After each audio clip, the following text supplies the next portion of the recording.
bana baye koyeba sexe koleka mikolo ozala idée te bana baye kolinga nzoto. Il y avait des députés, il y avait des gens qui passaient à la télé dans des émissions pour critiquer les députés à l'époque, pour critiquer les Zakari Bouaba et les autres. Là c'est Moukeba il est là Sarani, député national.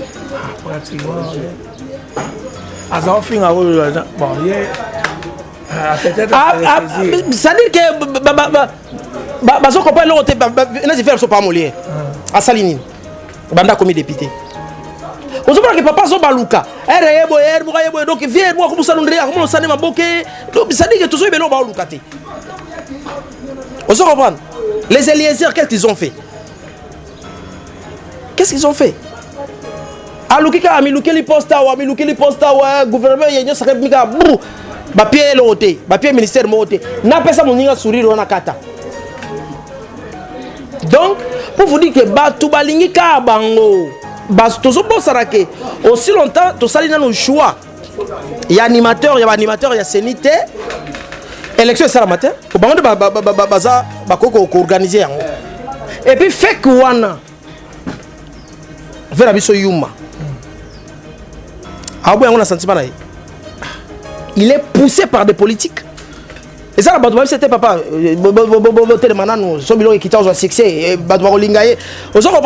Moi, je pense que Félix Antoine Tshisekedi Tshilombo a mérité qu'il quand même soutient à tout le monde. Il fallait genre pour 3 ans. Mais à lui soutien à tout pour l'année. Martin Fayulu monter mes actes tout. Il fallait qu'anga. Donc le grand montation on a fait ça la kakaye. Ndeko nangai. Lo samo de so zola les qui nzambe. Congo Koufa, pour battre ce pérananga. Mouton Sambela n'est pas ce pérananga. Est-ce que Fayulu a la capacité de leur louer avion que voyager? Soit il faut que tu aies na mukili mobimba po autant on va pouvoir assis à refuter banyongo wana, biso souffrir. Et comment la société tu veux comment politiser? Mais dans le but tant toujours que la muke bengi sango ba bimisi libanda ba lobi tala bo azonga ka lobi décision. Donc ba commis proche, il y a la muka soit na ba sango pe to ça sur la confesse na bangote. La muka ba ko marché mais ngana zo bona la muka est un peu ba autant mon ordre mo dispersé. Baza on va bazo ye ba likambu bazo lukate. Bazo que ndoro bato balingi une chose et son compteur à la fois. Yango to zo senga pe na Chantilingo bila moko boye.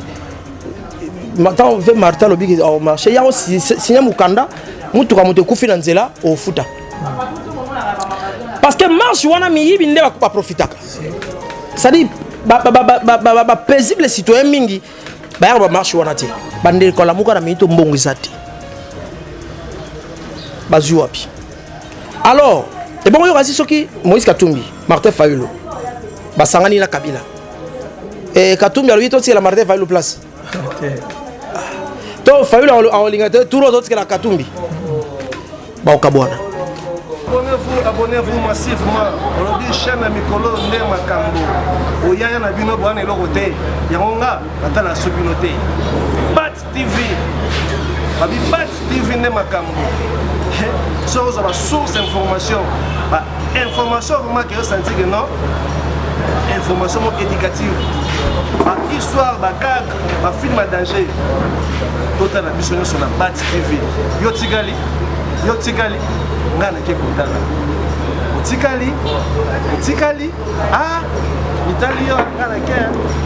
Chers téléspectateurs, chers internautes, les amis de BAT Télévision, c'est avec plaisir que nous vous retrouvons encore une fois de plus ce jour, aujourd'hui. Nous allons parler plusieurs choses à la fois. Je vais relater quelques points. Il y a la politique et puis la musique. Je reçois pour vous, moi je l'appelle patron et puis je l'appelle aussi l'homme le plus intègre, le plus intelligent de la planète Terre. Il s'agit de Jérémy Yoka. Avec lui, on va passer une dizaine de minutes sur la musique.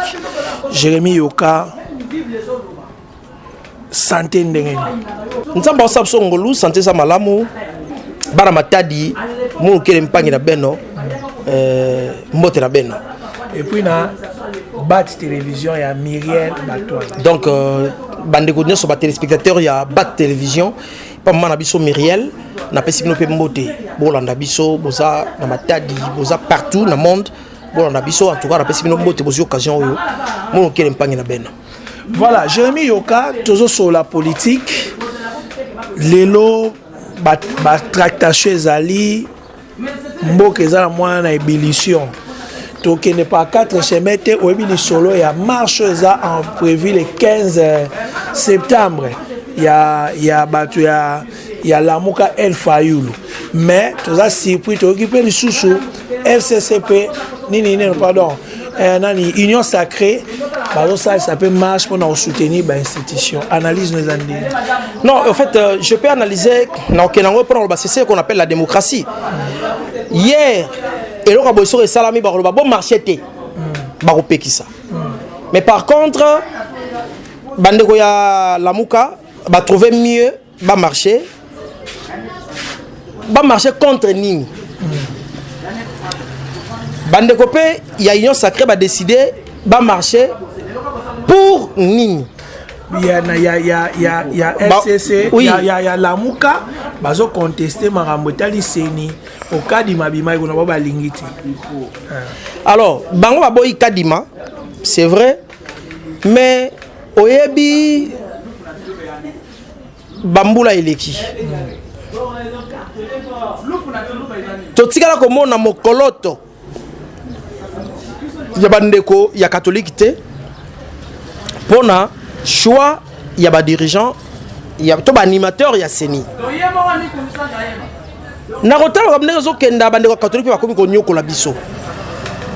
Je pense que Kadima na vie na yeto qui est dans l'isola salité. Mais boni to bana ko ya na likambu moko kaka ba sango nde ba komplikaka. Bande ko Lamuka ba ko marché mais ngana zo bona Lamuka est un peu ba otamo na ordre mo dispersé. Baza on ba bazo ye ba likambu bazo lukate. Bazo que ndeko bato ba lingi une chose et son contraire à la fois.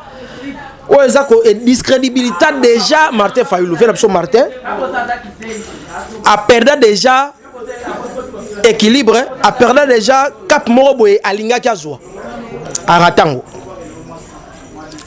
Alors baza libre ba au marché les 15 némo pe bande ko union sacrée baza libre ya ko marché pour na soutenir ba institution nesika mokonzambo ka rotala ba baza ki contre na baza ki pour banani baza ki ebele et puis il peut décider, il peut voir des choses mais en attendant il faut toyebake choix ya ba animateur ya Seni ça n'a rien à voir na mokonzamboka. Et ça les responsabilités au bapesa ki da bandeko. Il y a ba confession religieuse. Bandeko wana soki bozo ko musala te na monito boto lango. Mais si on soutenir moi maramnayo, si on soutenir moi maramnayo, pourquoi catholique apparemment Dieu a raison catholique bambria biso. Na chaque élection, chaque scrutin zaka bango. Bango ba kenena malonda. Et comme na dernière minute tu regrettes, bon, excusez biso, mais il y a un sage. N'est-ce pas tout? Kadima na ba compagnie qui ont tina soit ba tika la deux candidatures, ba senti que candidat la bango kwea elle va se retirer.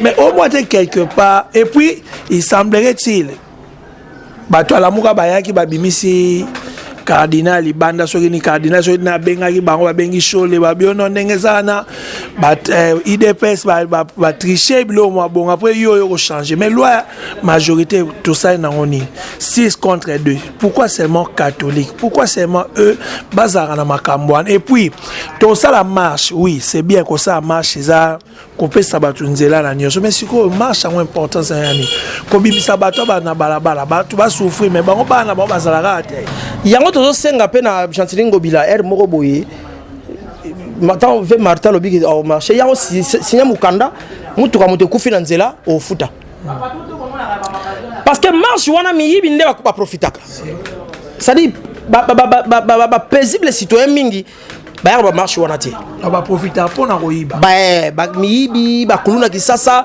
ba profita pour ba sala mabe ko ba téléphone ba tout ainsi de suite.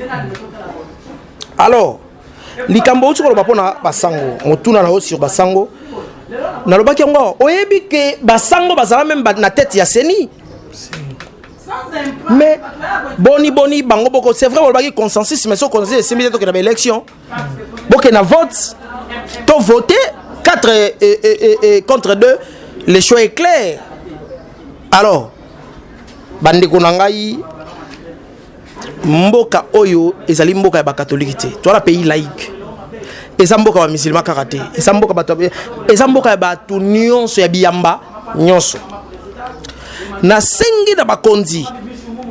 Bata likambo malamu. Baboto la société civile makambo ngo ba kokité en réalité. Et comment la société civile comment on politiser? Et comment la société civile comment politiser? Mais na lobby tant toujours que la muke bengi sango ba bimisi libanda ba lobby talabo te azonga ka lobby décision. Donc ba komi siko proche ya la muka soit na ba sango pe toza sur la confesse na bangote. Alors dans tout ça, je pense qu'il faut pas boto la responsabilité dans la société civile ba attacher en ailleurs pourvu que to avancer pour moi hôtel maté pour na mambaseni hein moi hôtel maté. À force pendant les eaux mais là na glissement yo ne ba mo ba glissement élection sur ça mané miko ezo poussa président seigneur zate tozo kenda bon après ça poussa ni sous élection c'est zate bon après ça il faut baza na posa ya glissement on ba na dialogue baza na posa ya dialogue mais promesse aboyi bande ko la muka na minito mbongo zate bazu wapi baza bavane na poste à l'état te pour ba gérer d'où ba bien sûr que na ba élection lokola mbongo campagne zate la muka Moïse Katumbi utapesa ba mbongo ba voyage belé hein atia avion atia ba moyen Katumbi et puis Jean-Pierre Bemba Gombo batia ba moyen lelo baza na la muka te baza na la muka na bango baza esika monter ba Martin Fayulu. Est-ce que Fayulu a la capacité de leur louer avion que voyager? Soit il faut que tu aies na mukili mobimba po autant on va pouvoir assis à refuta ba nyongo wana biso souffrir. Soit akokoma incapable faut que ndeko bala na Joseph Kabila po basalisa ye. Mais déjà on dirait bazo yo kana déjà. Mais ya on a sa carte tu tozoka on dirait te Martin Fayulu zo ka place à rejoindre la mbongo. Na Moïse Katumbi na ki ba sa pa alliance na Kabila. Katumbi azana union sacrée. Mais ndenge zo kende ba o be bana déjà. Azana na union sacrée non to ke lo mote. Alors, et bon, il y aura aussi qui Moïse Katumbi, Martin Fayulu, Basangani na Kabila. Et Katumbi a lui aussi la Martin Fayulu place. Donc Fayulu a olingate tout le autres que la Katumbi. Ba okabwana. Pour soucia pouvoir les esikawana. Ba ovandate. Mais ngapene na mona yoka ba politicien mboko batala ne ba intérêt na batala intérêt ya population te donc muteza kaka tindika muninga loba mabe na epo comme président pour Martin Fayulu ngana na problème te ngaza na nga na sa analyse tout simplement na na connotation politique te mais to pesa net exemple lelo biloko za ko mata non gouvernement na fachi ba bino biloko fo ekita bato afek bazo boya siko est-ce que ba politicien na biso bazela ka mambo ba élection pour ba marcher mais ça biloko ba ko marcher le non okomi et puis fek wana vers biso yuma abo yango na sentiment na il est poussé par des politiques et ça la bato c'était papa tele manano so biloko ekita au succès bato ba kolingaye ozo comprendre yozo tala que bato ba souffrir po ba ina x mais on peut te lingote po yo no lugana souffrance na biso. Mes chers frères et camarades, les aînés et chers parents, Tommy Tek Saradinso to na biso te po na ba politicien mingi bazali mingi bazali ko sala nyonso oyebi hein. Moi je pense que Félix Antoine Tshisekedi Tshilombo a mérité quand même soutien à tout le monde. Il fallait genre nous pour 3 ans. Mais à lui soutien à tout pour l'année. Martin Fayulu monter mes ako babila tout. Il fallait kanga. Donc le grand montazo mona ke fait ça la kaka yé. Ndeko nangai. Lo sa mo so zola leta kinzambe Kongo kufa po batu ba sepela nanga. Muto sambela nenga to sepela nae. C'est ça. Ozomona. Donc je pense que bako sepela te. Le roi nazaki na point oyo le roi lamuka bazala moyen te ya kokenda ba élection. Bako lingata élection ça en 2023. Bako sala manœuvre nyoso po tozo bosara ke aussi longtemps to sali na no choix. Il y a animateur, il y a sénité. élection ça la matin au bango baza bakoko organiser yango plus tu avancer mikolo okenda liboso tu comme obligé tu côté na glissement balingi glissement poto ya na dialogue peu comme Martin Fayulu comme ministre ya nini oyo to comme na fonction boye to tchelanga batu na yo ba place boye pour que azo mbongo ya élection tala esika bolinga mboka ezate eza passé ngapa na biango ba politicien mboko balinga biso te. Tu veux cet exemple, tu as été pour tous ça, personnellement, dans la connotation politique. Moi, je pense que je suis journaliste, dans ça l'analyse normal comme un journaliste. Côté au côté au télémaki. Voilà. Parce que toi qui es un exemple, c'est la toute première fois que tu es président de la République Oyo. Malgré le bané aux promesses, mais à la vérité. Mambo belé zo les gars na biso, c'est que je ne comprends pas. C'est la toute première fois que tu es présent Oyo, à un contact direct dans la population. Tout le monde a présent Kabila 18 ans à pouvoir, mais on sentit rien. Bon que son babi loko na ba $3, a besoin de $60. Baba no bo kitablo bolingité. Bolingwa mboke za wapi. Guerre za na este. Ezo sila te bino moko ka ba congolais. Biso mo ba congolais nde tozo sala mamola pour guerre c'était pour tona ba intérêt na biso na carte nini gratuité d'enseignement bana bazo bomo si kasi biso moko bango kaka oyebi tangu Zakari Barabasi honorable à l'époque à Lubaka na parlement tata mo kondi pesa biso minuki toko ta Rwanda to sisa etumba oyo ezana mo kondi moko ya ba este kuna député moko à Lubaka na ye leki na ngabo mansoto pamba guerre est yango evandi ara kitio. C'est-à-dire que batuka kande ya miti ya mabe bazali ko financer yango. Ce sont des Congolais. Mokonza boka zuli kanisi ya ko combattre yango nanzela ya a des articles décrétés état de siège. Mais je vous dis, balingité. Banda Koloba, qu'on n'a même pas état d'urgence c'est aux hommes qui battent balingi, la même chose, plutôt une chose et son contraire. Pourquoi? Parce que l'objectif de nos photo salir pour biso de bassin.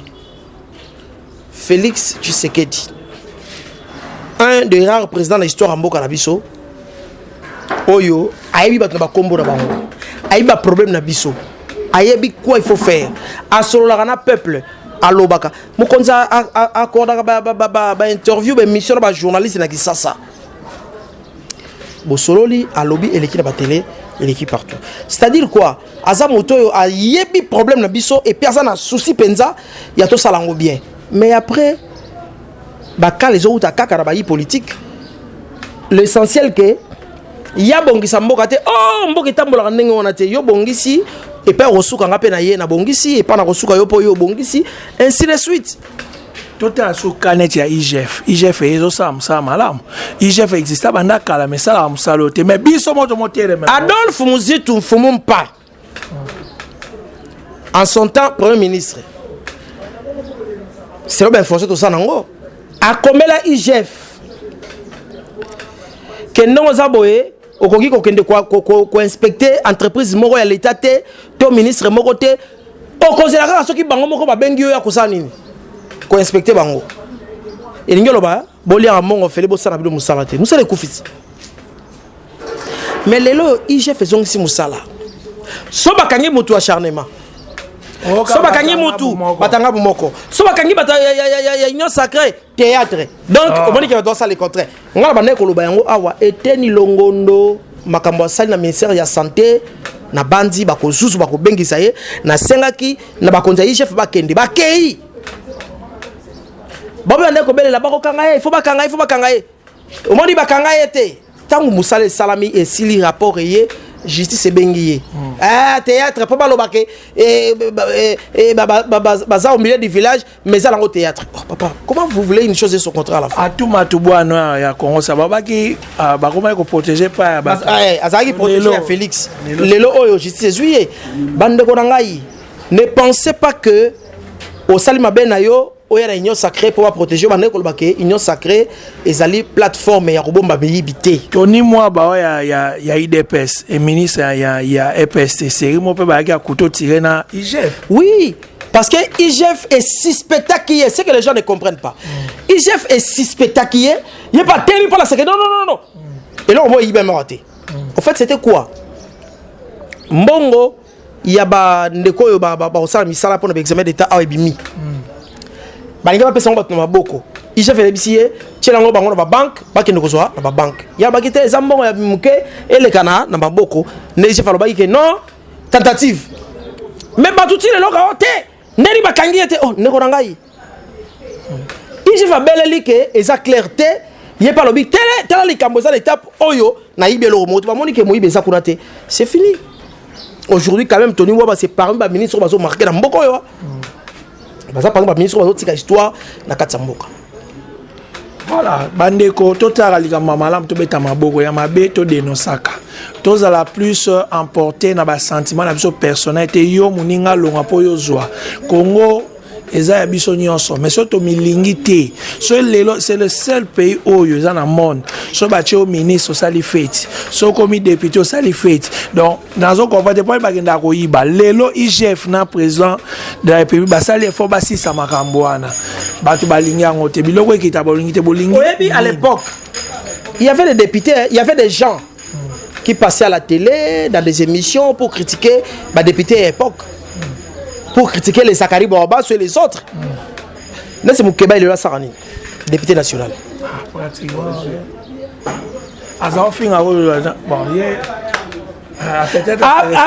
C'est-à-dire que Bazo Kopa, il ne pas molier. À Salini, Banda comme député. Vous savez que papa Zobaluka, donc viens moi comme ça nous comment ça ne m'a boqué. Ça dit que tout ça est bien au Lukate. Vous comprenez? Les Eliezer, qu'est-ce qu'ils ont fait? Qu'est-ce qu'ils ont fait? Alukika Amilukeli posta wa gouvernement yenyo sakre mika bou papier loté papier ministère moté na pesa moninga sourire wana kata. Donc pour vous dire que batu balingi ka bango ils viennent pour critiquer les autres mais na tour na bango ils font rien. OK. Lelo soza na actualité moko ezo circuler makasi na Congo sex tape komi mode de vie. Moto na mwasi na yo quelque part bo kangama na chambre bozo mi filmer na yebite sentiment nini yango ezala la mwasi azo filmer ezala mobile to moni ba personnalité politique ya mboko ya minene baleki na biloko wana o ba gouverneur ba ministre o ba pasteur o ba musicien o yo yebi na otanga tanga ba kombote elongwe wana ekomi tipa bana lelo na bana classe na examen d'état bakesa na bango na bana ba 3e deuxième ba na 3e hein ngaka tseza ka bana 6e bana ba za bana 3e des humanités donc na moi na 3e des humanités donc je suppose ba 14 à 15 ans tala ba sexta ba seba ça ba film porno yo analyse nos années oyebi na ofunga wa muke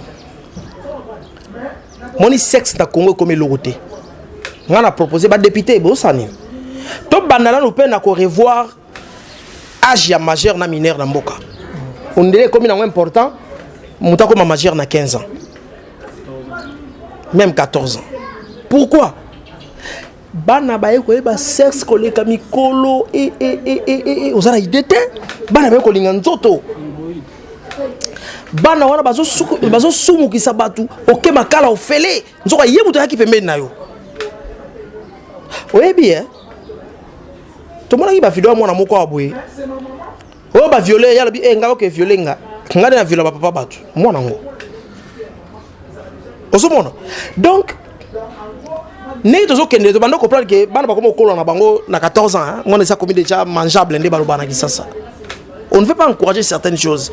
Mais il faut autant la paix pour mes autres. Bana bazo yeba nzoto bana ba yebi nyonso na technologie na ko liboye et puis so zongi kala. Nata ba ko rozo bano bota ba 13 ans. Bano bala na 14 ans à bala déjà. Donc on dirait photo zonga na nous qui mineur wana to longa na ba 18 ans, na ba 17 ans plutôt elongwa. Mineur asu peut-être na 14 ans. 15 ans comme image. Mais wana tindi baba na mabe makaso. Moi teke moi comment au bank ça mkata ba. Eza schéma o mo kile kei. Mais na 14 ans, on a pité ma casse. Papa, moi na 14 ans, on banga. Ma casse. Non, attends, ma majeur. Basala ngo pe na ndenge ya désordre té et ça ka na ndenge ngo batama. Mais likamba sex tap ya bano ndeli. Ngai loko oui bano eloko basali wana na kena na wana ba yenga ngo on peut pas trouver ba solution aussi ça ba kamususu. Likambu ya sex tap bano basali. Bande ko na ngai. Na yoki pasi. Pe na yoki mawa. Congo est comme jungle. Comment voulez-vous bana basali liso munene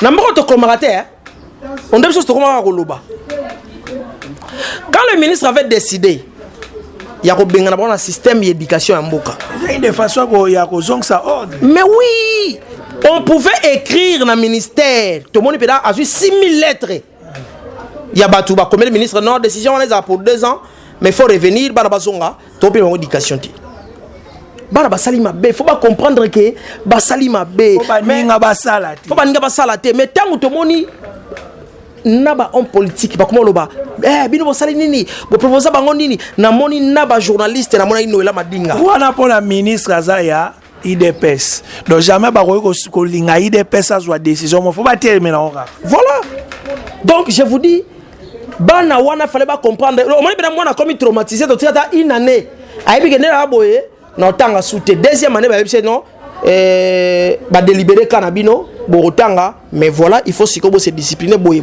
so lelo sanction na yo ki ba changer ba bi bon ezate ke ba longola ba na système éducatif mais ba sala ba boy ba na ba école catholique wodo c'est l'hôtel parce que ba longola catholique ba ke côté na école privée même comportement ba kuna ba privé ndeko to ya mabe maka na ba école catholique wana ba ko comme ba lesbienne ba ke comme ba pédé Bake ba on est catholique de Sakanini. Et Sakanini. Donc je pense que sanction wana il fallait à la makasi. Bana tout ce que bana botobi ki bana ba otanga souté mais ba ko récupérer bango sima. Donc au lieu de koloba bo il fallait bati na bikanda la ministère. Tant on loba bo bana ba vandi ba mona bela ke non de to sa boye. Ba sa absolument. Ba tout ba côté libiso. Ba côté libiso. Bana mususu ba okende go sala ngo lisusu po banani o ba côté la ibango. Voilà ce que te faire ratisser ban éducation. Et puis nakata mboka, on peut sacrifier les uns pour sauver les autres. L'éducation n'est pas seulement l'école primaire, secondaire et universitaire. Il y a des centres de formation. Tout le monde est dans la talent menuiserie. Il y a un centre où il y a un menuisier comme menuisier. Il y a un mécanique. Il y a un touche à couper couture. Même journalisme, il y a des centres de formation. Moi, je suis sous diplômé d'état, na souki na brevet, il y a formation. Et ça pour les locaux, mboka mbeyebi, mboka mbebangi. Ben minute ban na ba continuer. Je vous mets en défi. Bon, c'est l'année prochaine, rentrée scolaire ya pour tous ceux qui raté, bamboule eleki, ça va normal qui mukebai, bakanga bango ainsi de suite. Et puis tu auras qui mona mukebai zaki innocent, ainsi de suite. Bamboule eleki, mona moka bandal, ataka coupé. Il y a muke na body donc mi pende sur la balabala mbambulo eleki comme ki kuluna bana école X na école Y faut pas bunda après examen d'état bitumba balabala. Donc nous sommes en train d'encourager les tchel et les kuluna. C'est ce que nous sommes en train de préparer, d'où décision du ministre fallait bâtir quand on a nous et vendora ata pour 2 ans. Vraiment, c'est un éminent professeur à l'université, un maître avocat, un porte-parole de parti politique. Tout le monde a un sentiment, un intérêt à Mboka. Et là, on a un malin pour l'intérêt à Mboka, il faut soutenir.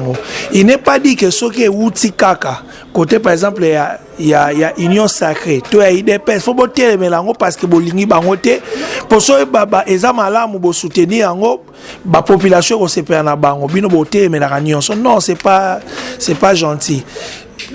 bano basali mabe faut sanctionner bango. Mais comment arrêter cette hémorragie? Et ça ba ba les cas bazo soutenir na bango mabe oh ba misu basala bobo sala ba oni no boy ko longo la ba on système éducatif eza ko comme ça ba kuluna. Mais siko il faut commencer par quelque part pour ba doit zo maele ba sala ngo li souté. Vraiment c'est regrettable mboka biso to changer tout le monde na ba États-Unis. Oh ba mboka biso ba ezali ka mo intérêt national. Au senti bango tout baza mobiliser pour le roi Simba. Biso zo na guerre à Estart to ni okwama. Mais tout le monde ba politicien na biso ba le ka bazo finga état de siège. Oh bah c'est l'alliance na Rwanda ou Uganda non. Commencez par soutenir d'abord la musique. Il fallait pas ça la marche pour soutenir l'état de siège. Voilà la salité. Biloko zo matacha qui joue bazo. Maye la calcul la bango ko permettre l'élection. Martin Fayulu zo calculer à côté élection. Bon on va voter. Et puis to suki alate. Biso to mona ba papa Etienne Tshisekedi. Pona olaxa kaza leader d'opinion ba yo karae. Azo bimisaka bat na baba te. Abiga ville morte, bat ba bimate. Bat ba bali na papa. Na oni ma puissance la muka mukolo bo décréter ville morte. Bat ba to sabino muta bimate boye pe ba biwe kangama bat batamboli te libanda ikaoki. À ce moment là on peut dire que non ça va. Mais bino ka ko bimisaka bat na bala bala. Pourquoi ko ba biyi bazawana bazo profiter. Et puis bimel na bala bala ngoto yebi. Bokoma boloué ma moto. Pour ba moto batambola. Boloué moto yo au bout là combien par jour? 10 000 to 20 000. Allez, ba moto bimele bondo otambola, ça c'est 1. 2. Bokamati ba chèque boche liboso. Ba cadre parti on ba yaki 12. Ba parti sur ça même par adresse. Bureau na bino ne mallette. Donc tambo no tambo lebele. À chaque nzela chèque mo pas au quota. À chaque nzela chèque mo pas au quota. Ti on na raso comme yo le wala carte noa brouba bambili banga. Epeli. Et puis yoka batu mingi ope bakenda ko finga ope basala ba marche wana.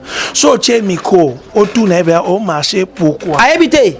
Ba bisi kaka bimanda bimi. Ba pied 5000 na ye. Wa bimi. Ba pied 5000 na ye ya to tambola so 5000 na yo. Seule partie. C'est sans tendance. Oh, et bien ça dans balabala avec objectif. Nous savons que tu bimi 20 jours bito ba pona likambuboye. C'est IDPS. Osomona. Il y avait aussi un temps ici moi quelques mois mboula moko to mbale uti ko lekawa. To mona pe perdre ba salaire ba marche na bango. Ba to ba cadre IDPS ya pe perdre ba bimi la balabala ba saki ba marche. C'est vrai, ba on peut ba tricher to mona ba ba bus, ba kelo to ba changu. Ba zo na ba place ya pas marche ya biso yo zo na bus hein. Oh. Bimi la côté na bino tambola. Mais sinon, bah marche en haut, ça rappelle un soutien. Bah t'as pas croire marche en haut. Comme il y a plus de 5000 à Kota, à laquelle il est. Abonnez-vous massivement. On dit chaîne à Mikolo Ndema Kambo. Oyaya na bino boane lokote. Yangonga ata la subinote. Bat TV. Babi Bat TV Ndema Kambo. Ça vous a source d'information. Bah information vraiment qui est senti que non. Information éducative. Histoire, cadre, film à danger. Total la mission sur la Bat TV.